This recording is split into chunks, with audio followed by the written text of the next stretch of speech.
Still got my workshop.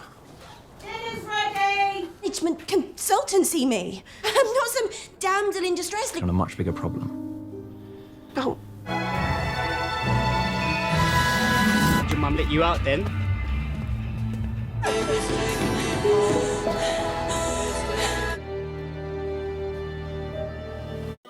Welcome, everyone. Today, we've got a beautiful romantic comedy to dive into, this time next year. I've handpicked some of the best scenes, and while you're watching, I'm going to tell you the story of Minnie and Quinn, two people whose lives began together, but in totally different worlds. Let's get started. So the story kicks off with Minnie, who's having a bit of a rough start to New Year's Eve, which is kind of her thing. You see, she's convinced that New Year's Eve is cursed for her. No matter what she does, something always goes wrong. Right off the bat, she's rushing, fumbling with the tube card reader, and sighing with frustration. And then, her friend Layla gives her a call, asking if she made it out of the house. Minnie, of course, responds in her usual stressed way, "Yeah, I'm at the tube." You can feel her tension just from that one line, right? It's almost like she's expecting the universe to mess with her again. Layla, on the other hand, is the calm to Minnie's chaos. She reassures her, saying, "I'm here preparing your pies, so you can go have a stress-free night, celebrate with your boyfriend, and see you in the new year." Layla's always the voice of reason, reminding Minnie that her jinx is only real if she lets it be real. But Minnie? She's not buying it. She reminds Layla about the 16 years they've known each other, and how every single New Year's Eve has been a disaster for her. Seriously. "Can you think of one New Year's Eve that hasn't been a complete disaster for me?" she says. You can really sense how this fear of hers is deeply rooted. Now, while all this is happening, we cut to Quinn. Unlike Minnie, he's got a more relaxed vibe, though life hasn't exactly been smooth sailing for him either. Their paths are about to cross again, but let's not jump ahead. Let's stay with Minnie for a moment because her chaotic energy is about to meet Quinn's calm. And trust me, sparks are gonna fly. As Minnie makes her way through the city, she's caught up in memories. She reflects on how every New Year's Eve feels like the universe is out to get her. And honestly, she's kind of ready for whatever disaster is coming her way tonight. She's expecting it. And then, as fate would have it, she bumps into Quinn. Like, literally bumps into him. It's one of those classic rom-com moments, you know, where the girl is distracted, the guy is standing there, and bam! Collision. Quinn is surprised to see Minnie, and there's this awkward tension between them at first. They haven't seen each other in years, and here they are, face to face again, on the same night they were born, just a minute apart. Funny, right? Life has a weird way of bringing people back together. Minnie, still flustered, tries to play it cool. They exchange some awkward small talk, but you can tell there's something deeper there.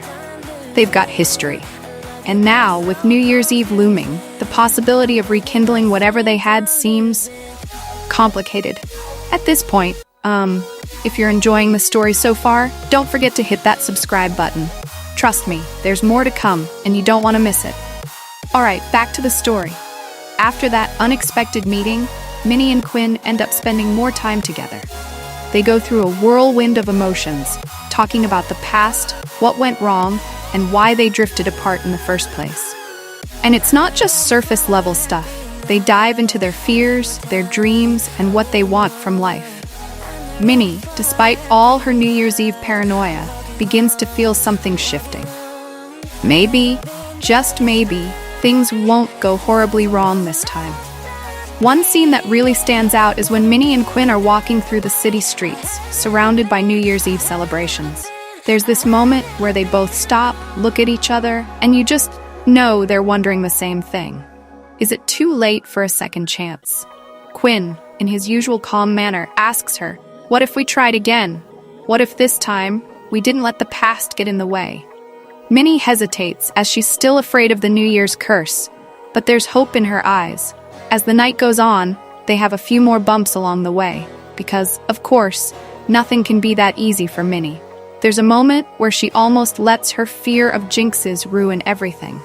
But then, just when you think she's about to spiral, Quinn pulls her back. He reminds her of all the good things they had and the possibility of something even better if they just take a leap of faith. The climax of the film is naturally right at the stroke of midnight. There's this build-up where they're both standing in a crowd, the countdown to midnight is happening, and you can just feel the tension. Will they kiss? Will they let this moment pass them by?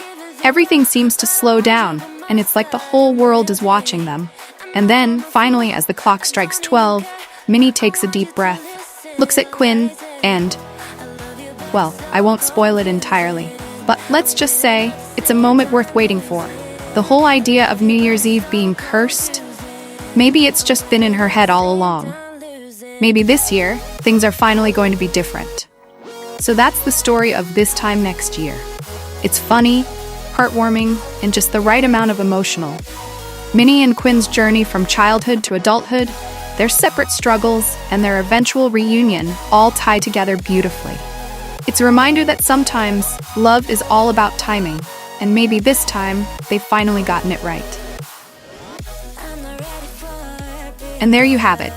This was a retelling of the romantic comedy This Time Next Year, where we follow the ups and downs of Minnie and Quinn's lives and the beautiful mess that is New Year's Eve.